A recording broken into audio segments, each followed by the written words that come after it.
में ज्वाइन किया है सीनियर सहाफ़ी तज्ज़ियाकार उमर चीमा साहब ने।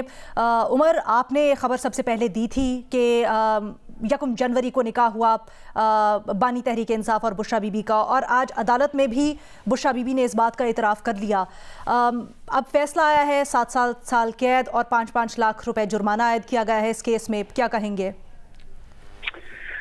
देखिए, मैं तो एक अल्लाह ताला का शुक्रगुजार हूँ इसलिए कि अल्लाह ताला ने मेरी इज्जत रखी और हमने पूरी एक वेरिफिकेशन के साथ उस टाइम खबर दी थी। और ना सिर्फ कि इनकी शादी की खबर दी थी, ये इद्दत के हवाले से भी पहली खबर जो है हमारे यहाँ ही हमने ही शाया की थी।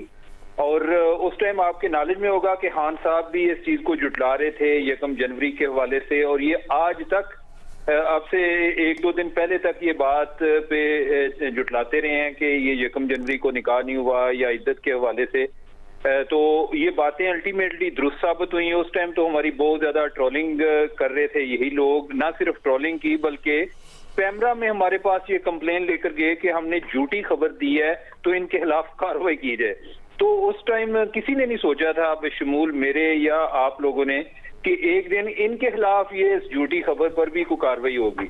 तो अब यही है कि एक चीज जो सामने आई है वो ये है कि जब कोई इस तरह की इंफॉर्मेशन रिकॉर्ड का हिस्सा बन जाती है तो हो सकता है कि वो उस टाइम पर लोग उसको इग्नोर कर दें, लेकिन एट द लेटर स्टेज वो किसी ना किसी तरीके से दोबारा पॉप अप हो जाती है। जी अच्छा उमर चीमा साहब, उस दौरान जब आपने ये ब्रेक की थी न्यूज़ और आपने ही पहले ये स्टोरी की थी, तो आपने कोई रब्ता करने की भी कोशिश की होगी, उन हालात वाक़यात का ज़रा जिक्र कीजिए। देखिए, मैंने तो उस टाइम इन सब से रब्ता किया था। मैंने मुफ्ती साहब से भी रब्ता किया था जो निकाह खान है। उन्होंने मेरी बात की ना तरदीद की ना तस्दीक की। उन्होंने कहा कि मैं इस मौजू पर बात करने से माजरत हूँ। उस टाइम जो ओन चौधरी हैं वो इमरान खान के चीफ ऑफ स्टाफ थे और ओन चौधरी से भी मैंने रब्ता किया। ओन चौधरी ने कहा कि वो वाला जो आप जिस इवेंट की बात कर रहे हैं, बेसिकली वो शादी नहीं कोई और इवेंट था। तो बेसिकली इस हद तक वो एग्री कर रहे थे कि जो कोई उधर फंक्शन हुआ है। फिर मेरी मरहूम नईमुल हक से भी बात हुई, उन्होंने डिनाई किया। वो बाद में मुझे पता चला कि बेसिकली उनके नॉलेज में नहीं था, उनसे ये मामला सारा खुफिया रखा गया था। और अबाव वाल मैंने जो खबर मानिका हैं उनसे भी उस टाइम रब्ता किया। मैंने कहा कि ये ना हो कि मैं स्टोरी कर दूं, वो बाद में वो कहें जी कि मैंने तो तलाक ही नहीं दी, तो पहले ये चीज तो कंफर्म करना जरूरी है। तो मैंने मानिका साहब से भी उस टाइम पूछा था, तो इसको वेरीफाई किया था और मुझे आइडिया था कि अगर ये चीज हमारी गलत हो गई तो हमारे लिए एक बहुत बड़ी एक एम्बेरसमेंट का सबब बनेगी। बल्कि मैं आपको बताऊं कि बहुत सारे केसेस में जो हमने स्टोरीज की हैं, जो मैंने की हैं, वो डॉक्यूमेंटेड भी होती थी कि जिसमें हमारे पास कोई डॉक्यूमेंट था, इसमें इंफॉर्मेशन थी। अब ये है कि कोई निकाह जब होता है, कोई फौरी तौर पे तो निकाह की कापी उस टाइम वो बनवा नहीं लेते, वो उसमें कोई टाइम लगता है। तो हमारे पास उस टाइम ज्यादा इंफॉर्मेशन थी जिसका कोई डॉक्यूमेंट्री एविडेंस नहीं था। तो ये एक बड़ा रिस्क इसमें इन्वॉल्व था। इसलिए मैंने इसको जो जितने भी स्टेक होल्डर थे उन सब से मैंने पता किया था कि ये फुली वेरीफाइड हो। अच्छा उमर, ये कहिएगा, इस तरह का फैसला किसी जो बड़े लीडर है उसके खिलाफ पहली दफ़ा मुल्क की सियासी तारीख में आया है, इसके सियासत के ऊपर क्या असरात देख रहे हैं आप? और यहाँ से आगे पाकिस्तान तहरीक इंसाफ और उनके जो मानने वाले हैं उनके एजेंडा को, उसके ऊपर क्या असरात देख रहे हैं आप?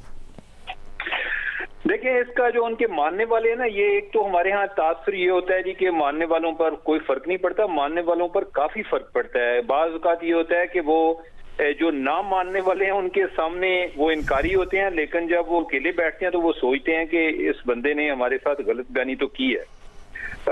इससे ओवरऑल जो उनकी फैन फॉलोइंग है वो भी मुतासर होती है। और जो सियासत है, सियासत तो डेफिनेटली उनकी भी मुतासर हुई है। और मुझे असल में इस सारे अमल के दौरान के जो 2011 से लेके 2022-23 तक चलता रहा, तो जिस चीज ने मुझे सबसे ज्यादा एक सोचने पे बल्कि परेशान किया वो ये था कि झूठ कितना बिकता है। झूठ की बहुत ज्यादा डिमांड है। हम आमतौर पे सच कहते हैं कि सच को आंच नहीं है, लेकिन जितना इधर झूठ बिका है ये तो मेरे लिए रिकॉर्ड है कि पहले कभी भी इतना नहीं हुआ। तो ये चीजें नजर आनी चाहिए थी। आजकल जो भी एक मामला चल रहा है, बहुत सारे लोगों को मेरे समेत एतराज है कि जुडिशरी का जो अमल है या ओवरऑल जो केसेस हैं वो बड़ी तेजी से निपटाए जा रहे हैं। लेकिन अगर हम एलिगेशन की बात करें तो कोई बेसलेस एलिगेशन नहीं है। वो बेशक आप साइफर की बात कर लें, वो बेशक आप जो तोशाहाना की बात कर लें, वो बेशक अभी मौजूदा जो अभी लेटेस्ट फैसला है इसकी बात कर लें, एलिगेशन हर जगह पे सॉलिड है।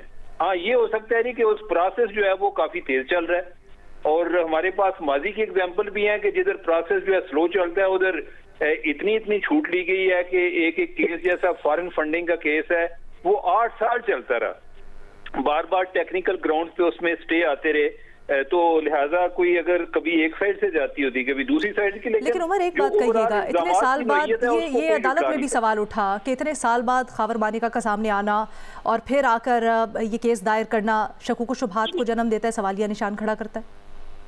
देखें, वो एक डेफिनेटली ये बात दुरुस्त है खबर मानिका का इस टाइम पर आना, लेकिन आप जरा ये तसव्वुर करें कि 9 मई से पहले कोई ये सोच सकता था कि कोई इस तरह के कोई जो एलिगेशन आके लगा भी ले, और जिस तरह से खान साहब के फॉलोअर हैं, जिस तरह लोगों को वो हरास करते हैं, तो बहुत सारे लोग जो हैं वो तो कोई इस तरह की हिम्मत ही नहीं कर सकते थे। अब ये है कि जो भी है उसने हर एक ने अपना अपना टाइमिंग का तो उसने अंदाजा लगाना है ना। अब ये है कि जिस टाइम उसकी बात सुनी जाएगी उसी टाइम वो मंजर आम पर आएगा। पहले अगर वो बात करते तो हो सकता है मीडिया वाले ने चला रहे होते। बिल्कुल, उमर चीमा हमारे साथ है, बहुत शुक्रिया आपने हमें वक्त दिया।